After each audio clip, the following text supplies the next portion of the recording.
ইসরায়েলের সামরিক হামলার পর পুরো দুনিয়া যেন এক উত্তপ্ত স্নায়ু যুদ্ধে ঢুকে পড়েছে। পাল্টা প্রতিশোধের আশঙ্কায় বিশ্বজুড়ে বন্ধ হয়ে গেছে ইসরায়েলের সব দূতাবাস। এর মধ্যে ইসরায়েলি সেনাবাহিনীর দাবি, তাদের হামলায় নিহত ব্যক্তিদের মধ্যে ইরানের আকাশ প্রতিরক্ষা ইউনিটের শীর্ষ কমান্ডাররা রয়েছেন। আর তাতে নিহত হয়েছেন ইরানের IRGCর বিমান বাহিনীর প্রধান আমির আলী। আর তাতে এবার ইসরায়েলের বিরুদ্ধে হুঁশিয়ারি বিশ্বের। কি আছে নেতানিয়াহুর ভাগ্যে?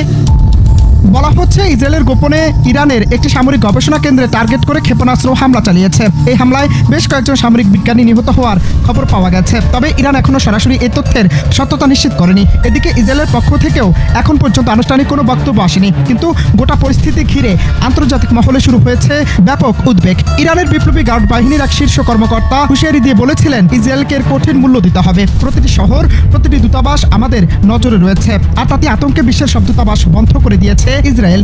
ইসরায়েলের বড় আকারের হামলা শুরুর পর শুক্রবার দূতাবাসের ওয়েবসাইটে পোস্ট করা বিবৃতিতে বলা হয়, ইসরায়েল বিশ্বজুড়ে তাদের দূতাবাস সেবা বন্ধ করে দিচ্ছে। হঠাৎ করে তড়িঘড়ি করে বিশ্বব্যাপী তাদের 90টিরও বেশি দূতাবাস বন্ধ করে দেয় ইসরায়েল। বিশেষ করে ইউরোপ, মধ্যপ্রাচ্য এবং এশিয়ার দূতাবাসগুলোতে উচ্চ সতর্কতা জারি করা হয়েছে। জাতিসংঘ, যুক্তরাষ্ট্র, চীন ও রাশিয়া এই ঘটনার উপর গভীর নজর রাখছে। বলছে, আমরা সংঘর্ষ চাই না, কিন্তু আমাদের মৃত্যু ইসরায়েলের নিরাপত্তা নিশ্চিত করা আমাদের দায়িত্ব। অন্যদিকে রাশিয়া ও চীন এই হামলাকে মধ্যপ্রাচ্যে নতুন করে অস্থিরতা তৈরির ষড়যন্ত্র বলে দাবি করছে। এর মধ্যে ইরানের জনগণের মধ্যে ক্ষোভ বাড়ছে। তেহরান শহরে হাজার হাজার মানুষ রাস্তায় নেমে ইসরায়েলের বিরুদ্ধে বিক্ষোভে ফেটে পড়ে।